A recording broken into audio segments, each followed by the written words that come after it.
Welcome everybody. Today we're going to be talking about a classic game of the ages, a game series from my childhood, Crash Bandicoot. And we're going to look at the bizarre lore of Crash Bandicoot, our silly little orange fluffy friend. And we have this today for some cool lore by Mr. Choopo. I've never watched a video from this guy before, but I'm kind of excited. So let's get into it. Yippee! Crash Bandicoot.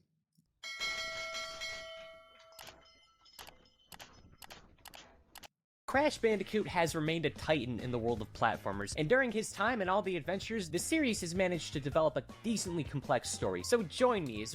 Can I be so honestly for real?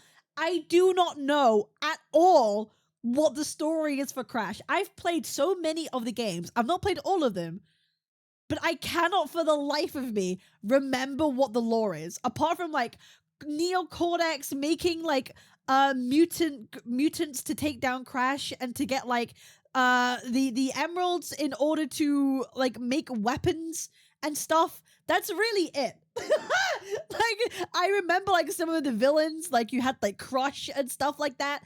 I don't really remember that much about it. I know you had Coco, the little tiger, Crash, Aku, that kind of stuff. Yeah, oh my god. We go through all the fun moments that you can find here. Hi everybody, I'm here at a small home on the countryside. Nothing exciting here, just farmland, crops, tractors, and the looming threat of a tornado. I do like Crash Bandicoot now, a challenging collection of games, fun to play, never to 100%, and story-wise... I never 100%ed them. As long as I got through the stages, I was happy.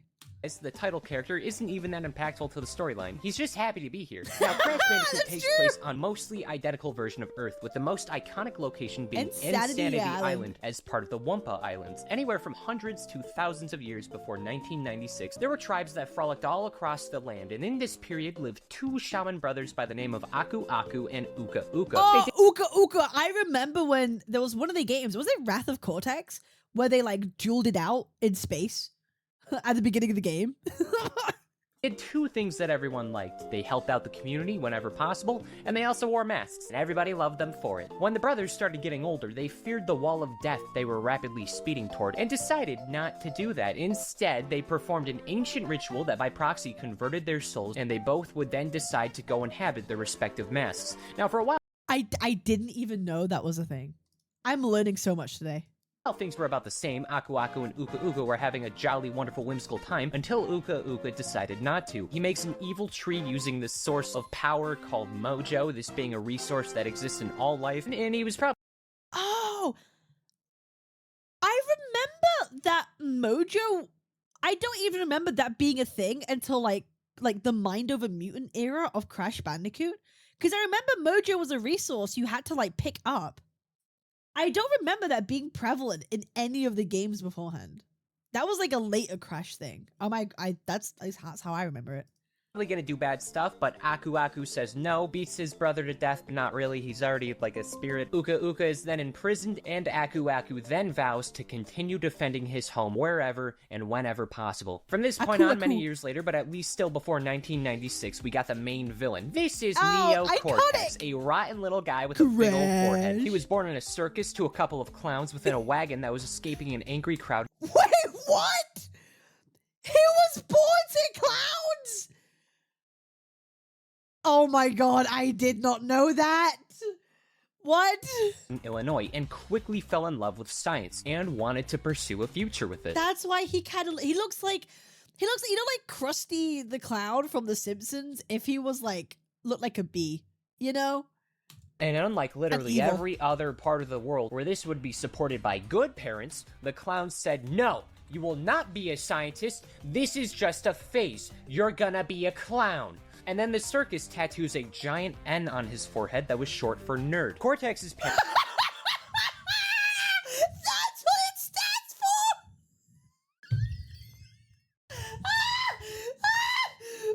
His parents tattooed N on his head for nerd? Oh my god. That's the funniest shit. There's no fucking way. What kind of parents tattoo their child's face like that?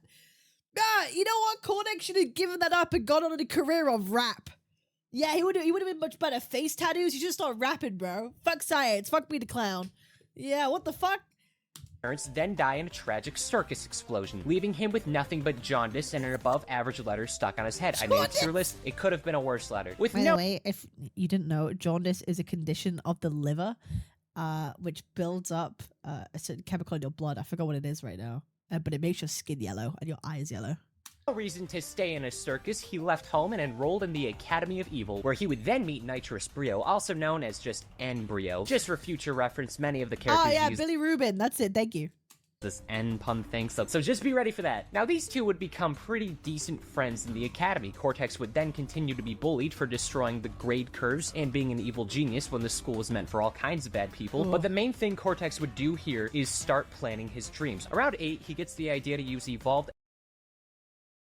Oh my god, the N went from a... Wait, how did the N went from a small lowercase to an uppercase when he got older? Oh, fuck, bro. Oh, fuck.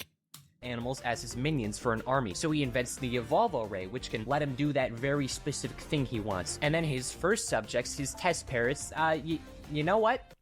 Not a good start. Why would you experiment on the only creatures that even remotely love you? Eventually, the two would graduate and move on to the Wumpa Islands in hopes of growing an army, knowing that this area would have a whole lot of Australian animals to test on, and a human populace that was not capable of stopping them on account of being isolated tribal people from the rest of the world. What they didn't know is about Aku Aku and Uka Uka. So one day, Cortex would find and end up recruited by the Ukester, who was still trapped and unable to do anything, instead opting to work with Cortex, being the only option he had. And this is the start of an abusive relationship on both sides. Then began— Dude, they were like toxic lovers. Hi, but this, bro, they honestly, legitimately always felt like toxic lovers. And the mass experiments. The original plan was to have a wombat lead an army of mutated animals to begin a world takeover. Unfortunately, wombat skulls were not strong enough to survive being rammed into wooden boxes, so instead they opted for a Bandicoot. A Bandicoot who could survive ramming into wooden boxes, but after numerous tests would receive permanent brain damage. And this leader Bandicoot would be known by the name of course, the ever-iconic titular Rashworth Cortex the First, aka Crash Bandicoot. Then comes 1996. Experimenting is going well. Cortex has started chucking animals into his innovative Evolvo Ray, which— Bro, when you think about it, that's so fucked up. Oh my god, like, if Crash wasn't this, like, cartoony looking, like, kids vibey game, that would be so fucked up. When you really think about it. Holy these poor animals. rapidly advanced their everythings to roughly human-level intelligence as he starts putting every animal into the Cortex Vortex, this being a propaganda machine that would instantly make every animal loyal to Cortex for world domination. Unfortunately, on this first test with Crash, it was unstable, and Brio warned Cortex. Cortex hurts Brio's feelings, calling him a Frankenstein freak, and this situation would then allow Crash to escape. One problem for Crash, though, Cortex biologically— Okay, why did Crash already have trousers? If he's an animal, why did he already have pants and shoes?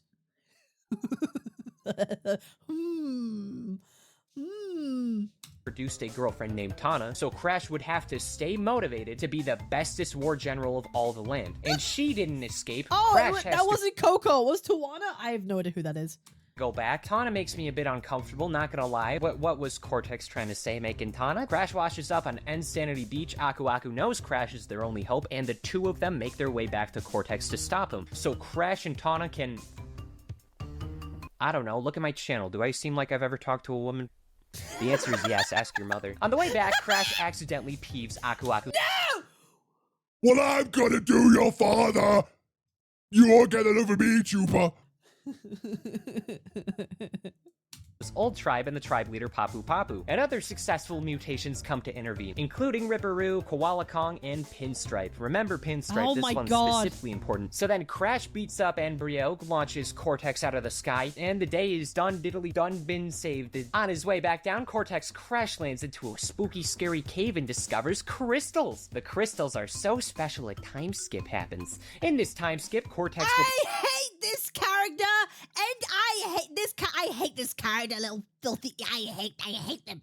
I hate them. Ah, this guy, filthy guy. places N-Brio with N-Jin, and also moves to space. Alongside that, Tana also finds Pinstripe, who believes in taking care of himself with a balanced diet. And It looks like the rat from like Flushed Away. Do you know what I'm on about? Do you know what it? You know what I'm on about? Have you ever seen that movie Flushed Away? The Aardman animated like movie looks like that. A rigorous exercise routine, and also he has lots of money, so you know they break up. Crash is single again, and with a face like that, I would be. She cheats. Wait, Crash got NTR'd? There ain't no way.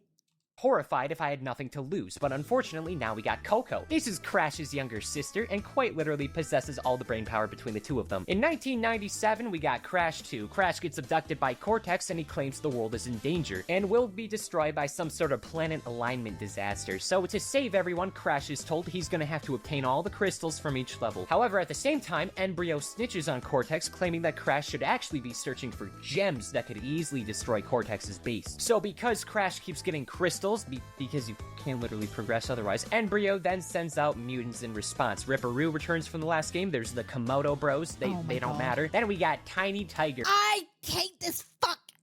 Who's actually going to end up being a minion to Cortex after this, but for now he's loyal to Embryo, I guess. Tiny isn't allowed in space or something. Now this game has two major endings, both based on if Crash gets the gems or not. The non-canon ending sees Cortex and Engine losing, and the canon ending sees Cortex and Engine losing, but this time the gang listens to Embryo, and this is hilariously petty. I'm glad Cortex lost because he hurt Embryo's feelings about the whole Cortex Vortex incident. This is deserved, this is funny. Literally seconds later, Crash 3. Cortex falls from space, and the station lands where Uka Uka was stuck in, freeing him, and as he does, and as he looks at Cortex's horrifying flat light bulb head, hires Dr. Nefarious Tropy, better known as Entropy, and he's gonna do Entropy. Engine, entropy, embryo. Oh my fucking god, bro. Oh my fucking god. I would never have gotten that as a kid. I never would have I got engine, bro. I never would have gotten the others though. do some time traveling, fellas. I can't be too upset. At least it's not a multiverse. Give me a second. Crash 3 is much of the same. Crash has got to stop the rotten primary colored men. Tiny is back and happy to be here. Dingo Dial is not plot relevant, but will be very, very, very later on. And the rest of them do their ever iconic power of lose. Once again, another epic fail for the bad fellas. This time, Crash traps Cortex, Entropy, and Uka Uka into a time prison where they're gonna be stuck there forever. Depending on what ending you get. It's time for a timeline split. Crash has a multiverse, we all know that. Crash 4 is literally about that. I can't be all too upset about there being a multiverse, because it's actually used in a fun way. Like Crash 2, Crash 3 has a regular ending and a completionist ending. The completionist ending leads to Crash 4, as in like the new Crash 4. The regular ending, where the villains just fail, leads to Crash 4, the Wrath of Cortex one. Now it's somewhere between 1998 to 2001. By Cortex and Uka Uka escape, some wacky additional spin-off entries show up. First, there's Crash Team Racing. Bro, I played Crash Team Racing. Okay, type 1 if you played Crash Team Racing. Type 1 if you played. 1. Bro. Oh my god, dude. Oh my god. An alien named Nitrous Oxide wants to turn Earth into a giant parking lot. What are you parking for? How big would that Walmart need to be? Doesn't matter. Crash and his friends and enemies all need to work together to decide who's the best racer out of all of them to take down Oxide in a winner-takes-all race for the world. In the end, the canon winner is most likely either Crash, Coco, or Coco's pet tiger, who they adopted during their time-traveling adventure. Oh, that's so cute. That's so cute. Any of these options are funny. We also got Crash Bash. Never played that. Uka calls his brother a pussy, and as such, he gambles the world over their bickering. So the Bandicoots get summoned. Uka Uka brings an uneven amount of antagonists, so they have to balance out the teams based on, I don't know, vibes or something. I guess that makes sense. Dingo Dial is generally a good dude. As for Tiny, I don't know, he seems easily manipulated. What are you gonna do? This is a party game. It's not very good. Nobody cares. Next game. Okay, now it's time for the Wrath of Cortex. I know a lot of people hated this game, but I liked it. It was hard. Dude, this game was hard. It was hard. I love it, but like, a lot of people hated it, and I understand why. The game was fucking Oh my god. On October 29th, 2001, all the bosses from Crash 3 are holding a meeting on how to actually be good at things that are bad, and summons the Elementals, these being four Elementals. I remember Elementals. other masked people that control the four major elements of water, earth, fire, and air. So once again, Crash pulls up his socks to his knees, slaps on his blue jeans, short, what kind of fabric are these? What kind of pants are these? Nope, Uka Uka loses again. Him and Cortex fight in the Arctic for a good while, and now Crunch actually comes home with the Bandicoots and Crunch, not Crush, Crunch. wants to turn a new leaf. So cool. A new family member who is happy and jolly to be here. I'm sure nothing... I hated, I fucking hated him, because when you had to do his boss fight, it was so annoying, because you had to, ram into the bunch of boulders to turn them a certain color. And I remember I had my controller that I was emulating it. It was delayed. The inputs were delayed. So, I couldn't move and dodge out of the way. It was so dumb. As a kid, it's fine. But, when I was emulating it, not that, about a year ago now. Oh my god. It was so... bad will happen. And I'm right, nothing bad happens. 2002 to 2003, Crash's huge adventure. Never Uka played is this. about to let Cortex go for real, for sure this time. Why are they even working together? Neither of them gain anything. It's not mutual benefit. In fact, they don't like each other, and both are extremely susceptible to wood chippers. Cortex shrinks the planet. This is unneeded, and as punishment for his ambition and ignorance, he's forced to feel the pain of fusing with all of his minions. Horrible punishment. Oh Kind god, of- I never knew this happened. What the fuck? Cool cliche. I wish more stuff did this. And Entrance, the hypnotist guy, Entrance, wow, good naming. He's hired to hypnotize the Bandicoots to willingly join the villains. Now, Crash is actually able to escape his fate, and instead they catch fake Crash. This is exactly what it sounds like. This is a guy who isn't Crash. He's a fake one. He just exists. He looks exactly like the other Crash. No idea what his deal is. Cortex didn't even make him. What are you doing here? How does he exist? What is your problem? We won't ever know, and that's okay. Fun fact, you can't actually hypnotize people to do things against their will. All levels of hypnosis are to an extent an act of convincing the person to do something they might be hesitant to do. You know what that means? Coco Bandicoot is suppressing her wishes to slaughter her brother and destroy the planet. That's a bad sibling, but it doesn't matter. The bad guys lose again. Crash Bandicoot, it's Crash Bandicoot. He never loses, he only wins. Crash Nitro Kart is next on November 11th, 2003. Never played this. Team Crash is dicking around at their home. Team Cortex are being mischievous and evil and shit. All of a sudden, they all does get abducted, but not Dingo Dial. Entrance captures him off screen for no real reason. All the pals are brought to an alien planet in another galaxy where the Cosmic Emperor Velo, the XXVII, I don't care about Roman numerals. I'm gonna go with the 27th. You guys can't get mad at me. He decides they all gotta go racing. So they go racing. I'm gonna be real. They could have done a better job with some of these villains not looking like ass.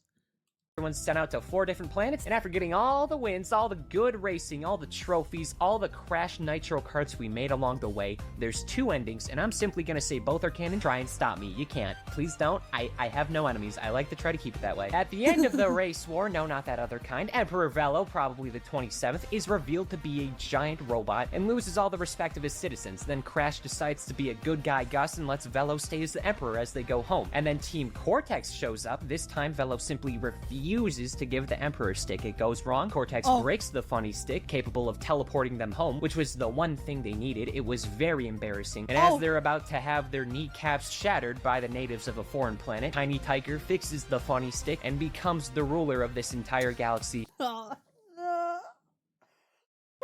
Fixing the stick and becomes an emperor and ruler of a Bro, this game is not real. This series is not fucking real. He fixes a stick and, bro, Tiny is so dumb. Tiny is so dumb and fucking stupid, bro. There ain't no way. Of the former Emperor. So that means Tiny the Tiger in canon has taken over a neighboring galaxy, and we can only hope that we are not next. September 28th, 2004, Crash Twinsanity. It's been roughly 3 years since the end of I actually low-key liked Twinsanity. I don't think I ever finished it, but the concept that, you had to work together with Cortex was so fun. It was so fun, bro. Of Cortex, and now Cortex and Uka Uka have been frozen throughout all that time, or not. I don't think it matters. There could be 2 Cortexes. It's fine. It's fine.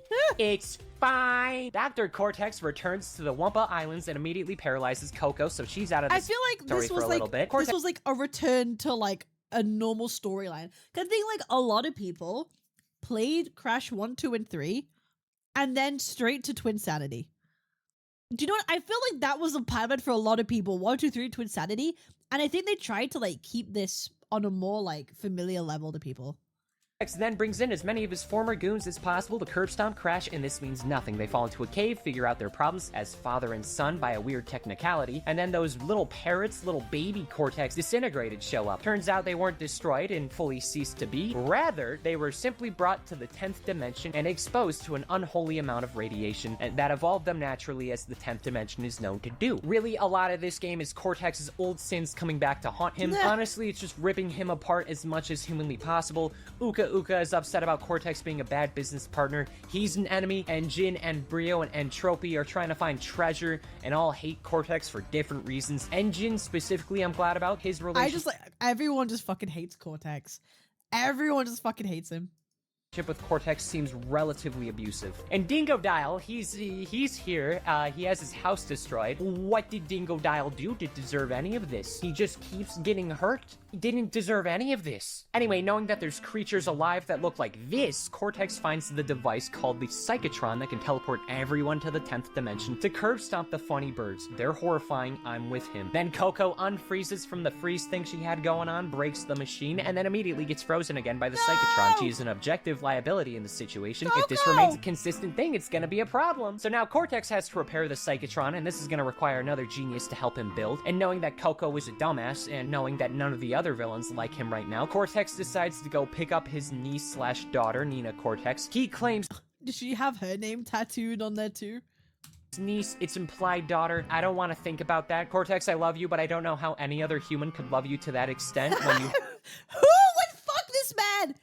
Have a giant N on your head. Nina is located at Cortex's good old academy where he grew up, and after confronting Dingo Dial and giving him an appropriate apology and payment he rightfully deserves, not really, they grab Nina, beat the hell out of the headmistress, and make the fuck? Their way to the 10th dimension. And here, the remainder of the game isn't too bad. The evil twins are stopped, Nina is temporarily captured by the horrifying Crash of this dimension, and at the end, following victory, Cortex decides to send Crash back there as a bonus for his first real victory. And you know what? It fails, it goes horribly wrong, like it always does, and Cortex is banished to the horrifying hellscape known as the Mind of Crash Bandicoot, full of tiny crashes and foolish regret, a regretful moment for the man with a strangely sharp flat part of the top of his head. We even got an ending for the End Gang who was looking for treasure. They perish and burn to a horrible death to...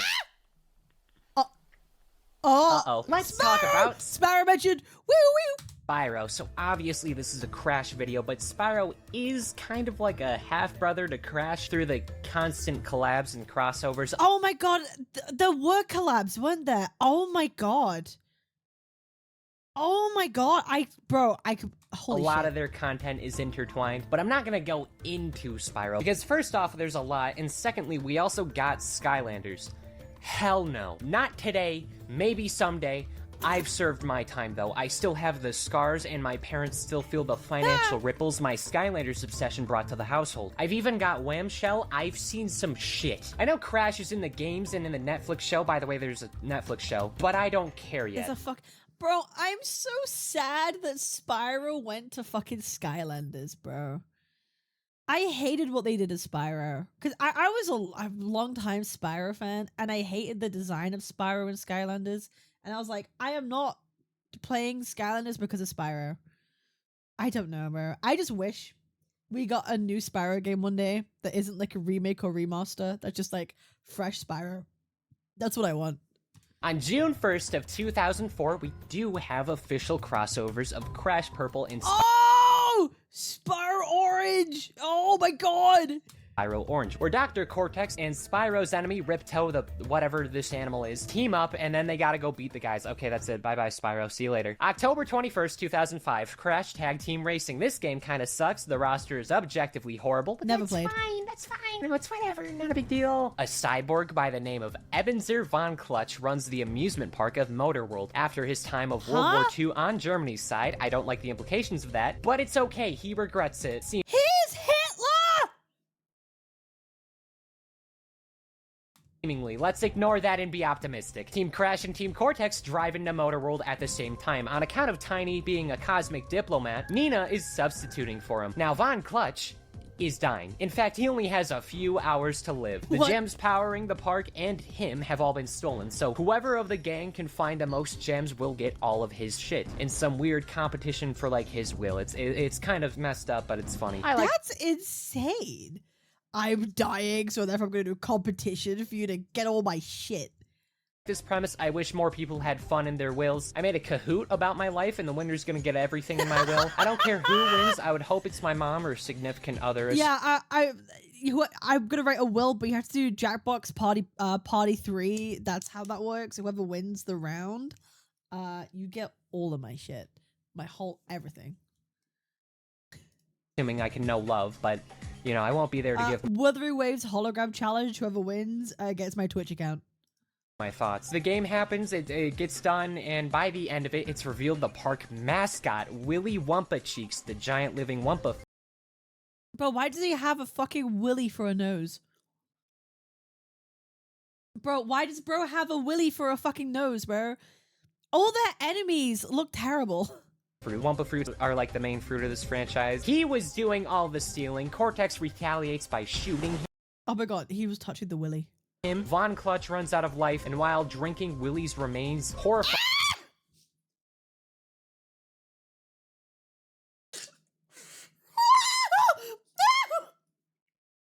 Crash,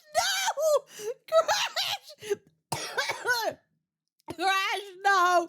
Retaliates by shooting him. Von Clutch runs out of life, and while drinking Willy. Crash, no! What the fuck? That's horrific! That's horrific! These remains horrifying, not cannibalism though. Crash coughs up the gem that can keep him alive, and then Crash accidentally knocks the gem out. It's not a big deal. Next game, October 10th, 2010. Crash Boom Bing. This game sucks a lot. This purple guy named Viscount holds a $100 million count. It's Viscount. Competition to find a giant crystal capable of making any dream a reality, and then Crash wasted on a bunch of Wumpa fruits. He could have brought world peace, but nope. Fruit. Now here comes an odd spot, the redesign era. There's gonna be this period where everyone gets redesigned. Now I'm personally gonna keep it in this timeline, but I don't know. Honestly, it's not too much of a big deal. Like, it's a decade-old Wii game. The rivers of time aren't gonna implode on themselves. I mean, Tiny Tiger is wearing a shirt. Why does Uka Uka look like he went— Oh god! Wait, that— ew. under a lawnmower? October 2nd, 2007, Crash of the Titans. I played this. I don't remember a Cuckoo changing. I guess because you had the mask on and then you could like manipulate the fucking mutants. I kind of liked it, but like it didn't stick with me. They were fun, but they didn't stick with me at all. That's the first Crash game I ever played. Oh, I'm so sorry. I'm so sorry. I'm so sorry, bro. Yeah, the concept was really cool. Like, being able to, like, manipulate the mutants and ride them around and have, like, abilities with stuff was fun. And this is where I remember Mojo came into it. Because I remember you had to pick up Mojo as a resource to, like, power the Titans or something. Everyone's hanging out until Cortex flies on in and captures Coco, captures Aku Aku. That's my first crush, too. Am I just showing my age? Is that it? Am I just showing my age? Am I just old? This is Crunch. Luckily, Crash freaking snipes Aku Aku and saves him, so, you know, one person saved. Cortex is gonna use the mojo, the very same mojo that Uka Uka betrayed his brother over. He's gonna use it to create a better army of animals via mutants, and then build the Doominator, which can take over the world. The only thing we don't like more than that plan is Cortex's redesign. I hate that button nose. I wanna, like, actually, like, yank it off. It's so gross. Now, even though they got Coco, Uka Uka has finally, actually, for real this time, decided that Cortex is a liability, so he replaces Cortex with Nina, even though virtually everyone else is unhappy about it. Crash then uses Engine and Tiny to snitch about where Coco's being held hostage. Doominator goes wrong. Explosion, failure, day saved. Yippee. We know it by now. Cortex is proud of Nina for being a rotten little betraying demon child. 1 year later, October 7th, 2008, Mind Over Mutant. I can tell you why this franchise died for a little bit. This is the last Crash game I played. Based off of this box art, it's horrifying. Crash Bandicoot looks like a can opener. After the last game, Cortex dropped Nina off to the bad, evil, rotten school, and instead re-recruits Embryo, and they use the power of friendship and also Mojo to make mind control helmets, immediately taking over Crunch and Coco. As a bonus little flakelet of revenge, they hold Uka Uka hostage to produce more Mojo by eating. I could even recognize the music of what he's playing. It's the second level of Crash 3, Wrath of Cortex, where you're with the bamboo area, when you're with the ball rolling around. Pretty sure. Holy fuck. I'm such a fucking, oh my god, holy shit. Cake. The goal then becomes to find Uka Uka's source of power in these Someone help me. freaky little bones connected to him. It goes well, Embryo tries his best and gives up. Engine's also here. He gets sent to the emergency room with a shattered rib cage in the end. Cortex goes to space. Uka Uka, as a thank you, sends Crash and Aku Aku to space. I'm sure you can guess where this is gonna go. You look at Cortex and, you know, like... Wait! Yeah. They made Cortex buff? He looks so silly. I'm sure you can guess where this is gonna go. You look at... What the fuck? I hate that! I hate that so much. Cortex and, you know, like, yeah, dead man. And this ends the Crash Bandicoot timeline. Well, this one at least. I don't know where to put these weird bootleggy mobile games, by the way. Who are these for? Yeah, I mean, a multiverse is here. Not really an annoying one. They actually, like, do stuff with it. Let me introduce this timeline. So, instead of Wrath of Cortex and potentially the classic trilogy, this line is going to include the Insane trilogy remakes along with Crash 4 It's About Time. I don't never played It's About Time. Is that something I should do? Is it good? don't really need to repeat what's different in the remake. The main difference is that Coco from Crash 3 travels back to Crash 1 and I think Crash 2, and she comes in to help out. That's literally the only difference between them. All right, this is what we're actually here for. March 26th, 2021. I know it's been a lot of years since the third game, but the exact time points don't quite matter in this situation. Following the best ending of Crash 3, where Cortex and Entropy have grown up from being babies and warped, Uka Uka has finally managed to create a rift that all of them can use to sneak out of the void. Somehow, despite repeating their lives in the void, they have retained their sanities. Maybe they were already gone? I don't know, it's Krog Bandicoot. The rift Uka Uka made has split up rifts to all kinds of universes, so the two decide to get Embryo and Engine to join them, make a generator to make more rifts, and eventually just take over everything. Even though they would have had to fight themselves from other dimensions, and they could have easily just gone to pick and choose and take over some of them. I mean, if there's infinite universes in this logic, there is no difference. Every character in this franchise is an idiot, except for Aku Aku. He's a plank of wood. For some reason, there exists 4 quantum masks who only awaken when there is a hole ripped in the multiverse. The gang immediately finds the first one, Lani Loli, I think that's how you pronounce it, I'm gonna go with it, and the next step becomes finding the rest of them. Now, as Crash, Coco, and their team maneuver around to stop the villains, a few characters are causing more conflict. Entropy actually betrays Cortex once Engine and Embryo are defeated by Crash, and I feel like Cortex should have seen this coming, with Tropy being one of the 2 living things that he has been able to interact with during his entire second lifetime, where he's like regrown up. That's on you. You should have been able to see that coming. That's ridiculous. Tropy grabs nitrous oxide. Oh my, that's bro. He got a very firm grip. They got look at that grip, bro. Holy. As a co-worker hostage for a bit, and also another version of himself that is, This second trophy is from a universe where Cortex either never existed or never became a major conflict, and the Tana of this universe, unlike the one from the Prime universe, became a totally opposite character, and also her, Crash, and Coco of that universe are, dead. What? Huh? And then, while this is happening, Dingo Dial, who retired from being a ruffian after Crash 3, he's settled down, he's trying to make his own little abode at a lovely little swamp restaurant. It fails, and then all the pals decide to meet up with the 2 deceased blue people, and to celebrate, everyone else visits the futuristic city, only to discover that Dr. Cortex has decided to betray the betrayal, and oh my goodness gravy, he kidnaps the time-traveling quantum mask, because there is one for time traveling, and he's gonna go back to the first experiment and get Bandicoots off the menu. No! Cortex makes his way back right to the events of Crash 1 to paradox. unexist all the mutated animals that have deliberately wronged him since throughout all the timeline. And the downfall of Cortex isn't the animals, it's himself. Past Cortex and future Cortex can't agree on running the experiment or not, and it goes horribly wrong, and he fails. He fails like he's always done. He will never find peace. He is tonight's biggest loser. The quantum masks send Cortex to the edge of the universe to rot, and then it's revealed that Crash actually broke part of the Cortex vortex by proxy, accidentally creating himself. Truly a beautiful character with a beautiful story to tell. And that's everything. Now technically we still got Crash Team Racing Nitro Fueled and Crash on the Run, but I'm gonna treat these more like catch-alls. They match together aspects from throughout the series. Canonically speaking, this is plausible, like as some multiversal tournament or a separate continuity. Currently in this newer timeline, things are going. Dingo Dial got his restaurant. It's probably going to be shut down. Tawna's the main character after not being one since, like, the first 98% of the game franchise. And the end.